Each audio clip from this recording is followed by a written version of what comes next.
This is Glenn Fulcher with another issue of Language Testing Bytes. Issue 4 of Volume 34 Language Testing is a special on corpus linguistics and language testing, guest edited by Sara Cushing from Georgia State University in the United States. This is very timely given the speed with which corpus linguistics has matured in recent years, and the possibilities it throws up for language testing. In 2008, Taylor and Barker wrote an entry for the Encyclopedia of Language and Education entitled Using Corpora for Language Assessment.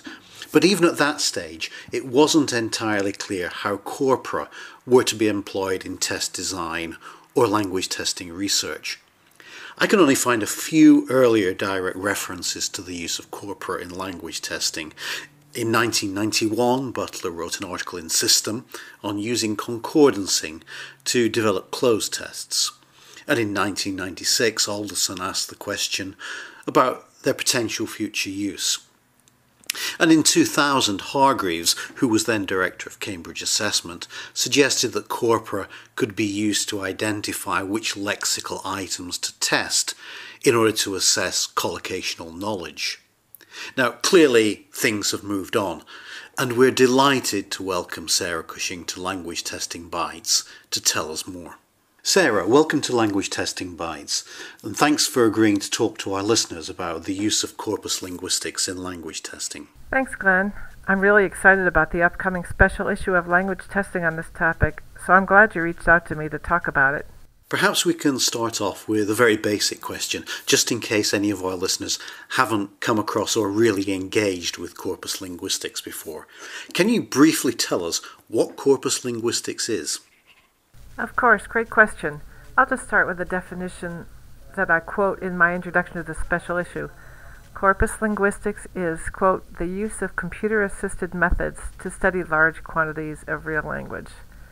Now, there's been some discussion in the literature about whether corpus linguistics is a subfield of linguistics or a methodology or a set of tools or some combination of these things. But the main point is that researchers in corpus linguistics analyze large computerized databases of naturally occurring language, which are called corpora, that's the plural of corpus, to answer a variety of questions about how language works. So expertise in corpus linguistics is both in putting together these corpora systematically so that they're representative of a particular language variety or a particular language use situation, for example, the language used in hospitals or the language of soap operas or whatever, and also in methods for analyzing corpora using specialized tools for the automated analysis of language. In her paper on the speaking construct in this special issue, Romer makes it clear that in fact corpora, in inverted commas there, have been used for some time. And she actually refers to my 1996 paper in language testing, which was based on an early study using corpora of learner performances on 3 task types. But at that time, of course, we didn't use the term corpus.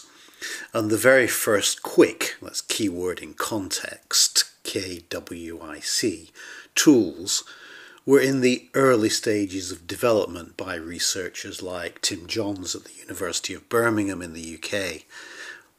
Can you tell us what tools are now available and how they can help us to analyse language in new ways that's relevant to language testing? Well, things have come a long way since 1996. There are actually a lot of tools that are freely available to anybody who wants to dip their toes into corpus linguistics. There are both corpora that are freely available to researchers, and then there are some other analytic tools that anyone can use. So one place to start might be to look on the website for Brigham Young University. The URL is corpus.byu.edu, and there's a list of freely available corpora in both English and other languages with links. Some of the most well-known are the British National Corpus and the Corpus of Contemporary American English, or COCA. The University of Michigan also hosts a couple of specialized academic corpora. These include MyCusp, which is the Michigan Corpus of Upper-Level Student Papers, and MyCase, which is the Michigan corpus of academic spoken English. Some of these corpora come with built-in analytic tools so that you can just go in there and explore the corpora, which is really helpful for people who are just starting out. And then there are also other tools available online that you can use with any corpus. For example, Lawrence Anthony has developed tools like AntConc and AntGram for concordancing, for looking at the complexity of texts, or looking at the level of vocabulary in texts. One of our special issue authors, Xiaofei Liu, has his own syntactic complexity analyzer for second languages and also a lexical complexity analyzer, and you can use your own texts, or you can take text from a corpus and analyze the text with these tools. So what we do with corpora, basically, we use corpus linguistics to describe how people use language in a certain context. So for example, if we're interested in academic writing, we might want to look at the frequency of relative clauses, for example. Or we might be interested in looking at the difficulty of vocabulary in math textbooks. And we can also use corpus tools to make comparisons. For example, what's the difference between spoken English and written English? Or how are academic writing and journalism similar or different? Or high and low proficiency students? So there's all kinds of things we can do with corpus tools.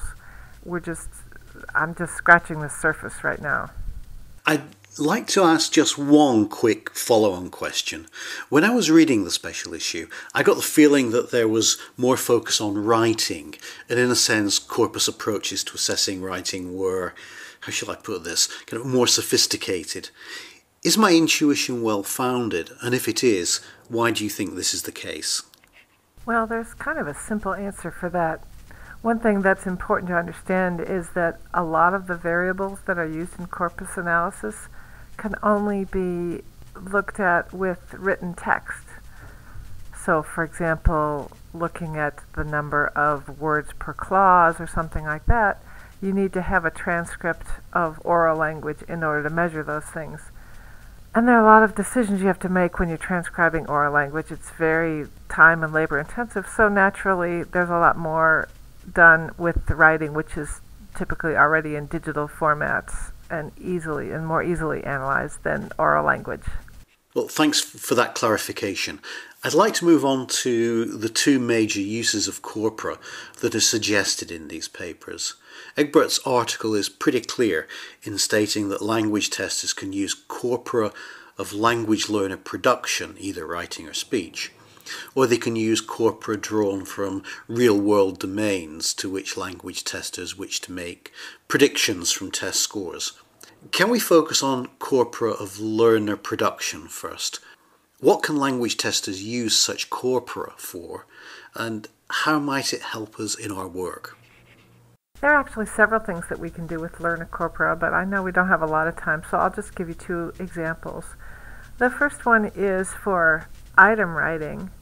For example, if you're writing a grammar test, you can base your distractors on typical errors that you would get from a learner corpus rather than just coming up with examples from your head. So that's an important use of learner corpora. Another one is to understand really how language is used at different levels of proficiency.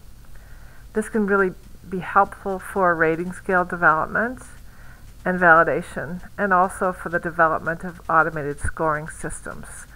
So learner corpora have become really indispensable tools for test developers. Can we now turn to the corpora of real-world domains? Egbert refers to Bachman and Palmer's notion of the target language use, or TLU, context here. And the paper by LaFleur and Staples explicitly links TLU domain analysis to evaluating the extrapolation inference of a validity argument, drawing on the validation model of Kane. Can you explain how we use this kind of corpus and the advantages it offers us in the practice of validation? Sure. Actually, real-world corpora have become really indispensable in language testing, and it's hard to imagine that a reputable testing company would develop a test of any specific purpose without consulting a corpus of real live language in that situation. It's important, first of all, for sampling the domain adequately in test development. For example, if you want to claim that your tests academic language, you need to think about all the situations that students encounter in their academic lives. It's not just listening to lectures and reading textbooks, but talking to a professor in office hours, participating in study groups, and sending emails. A well-designed corpus can help test writers make sure that they're writing items that represent all of these different communicative events and language varieties that would be important in that setting. And another really important way in which real-world corpora are helpful in testing is investigating the correspondence between how people respond to test tasks and how they use language in the target language domain. So, for example, a typical test might include a 30-minute argumentative essay. So we want to know, well, how does performance on that test correspond to the ability to write a history paper or a lab report? In what ways is the writing produced under these conditions similar or different? So in order to do that, a corpus is very helpful in making those claims. One of the things I really like about this special issue of language testing is the way in which it puts language back centre stage in language testing. And far too often we talk about the testing and the language is almost incidental. Yet Egbert points out that corpus studies are being used to inform the automated scoring of writing and potentially speaking. But one of my worries is that we may be in danger of creating new artificial standards, a bit like the old myth of the educated native speaker, against which real individuals are measured. Is this something that concerns you? Well, I certainly understand your concern, and there has been a lot written about automated scoring, both pro and con, recently. The main objection to automated scoring is that the algorithms can only measure surface features like syntax and vocabulary or errors, and not content or communicative effectiveness. Of course, that's a valid objection. We may someday teach a computer to read for meaning, but we certainly aren't there yet. It's important to remember, though, that there are a couple of factors that make automated scoring virtually inevitable, particularly for high-volume, large-scale testing. And that is, first of all, human raters are not always reliable. And second, human raters are expensive. A good automated scoring engine can rate much more quickly than people can, and just as reliably. Plus, you don't have to feed them. So, I could say a lot more, but I'm just going to say for now that, in my opinion, automated scoring can be a good complement to human scoring as long as it doesn't replace it completely. I think it's important to always have a human score for a language test. But I think it's important to remember that the alternative to automated scoring, just given the expense of rating, speaking, and writing, is getting rid of extended writing and speaking tests altogether because they're simply too expensive to score. We're already seeing that in some of the newer tests coming on the market. And we have to remember that large-scale tests have added speaking and writing over the last 15 years because that's what teachers want, that's what test scorers want, and that's authentic language use. So I think there's a place for automated scoring. I'm sure there's a lot of discussion to be had around this. Automated scoring appears to be one of those issues in assessment that makes people's blood boil, whichever side of the argument they're on. But let's round off this issue of the podcast by asking you to do the crystal ball gazing stuff. Very briefly, where will we be in another 5 years? What are the promises of corpus linguistics, and what do we expect next? Well, I'm not a fortune teller, but I think I can take a couple of educated guesses. First of all, in terms of new corpora, I think we'll see a lot of advances in speech-to-text conversion, which will help with developing new corpora of spoken language. Also, multimodal corpora that might include visual information such as gestures. We can see corpora for less commonly taught languages or different language varieties. So I definitely think there's going to be a lot more in terms of the development of corpora. And then analytic tools, as I mentioned earlier, we can't really analyze content in writing or speaking as well as we can linguistic structure. It would be nice to see, tools that could get at things like pragmatics in speaking or audience and awareness and voice in writing. And then what I'd really like to see is some applications of corpus linguistics for classroom assessment tools in addition to large-scale assessment. I'm not sure what that would look like, but there are some corpus-based feedback tools, automated feedback tools, and intelligent tutoring systems, but they're not really very nuanced at this point. So I'd love to see some of the ideas around dynamic assessment, assessment for learning, benefit from these new corpus tools to really support student learning. Sara, this has been a really interesting discussion around the issues raised by these terrific papers in this special edition of the journal. I'm sure that it will be hugely informative for our listeners, and especially for all those potential students of language testing out there who may be thinking about using corpora in their own assessment research. Thank you for taking time out to talk to us. Thanks, Glenn. I really enjoyed speaking with you too.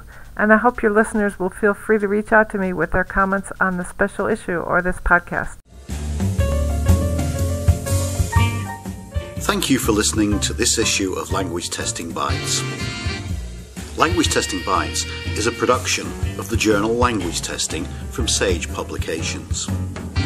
You can subscribe to Language Testing Bytes through iTunes, or you can download future issues from ltj.sagepub.com or from languagetesting.info. So until next time, we hope you have enjoyed the current issue of Language Testing Bytes.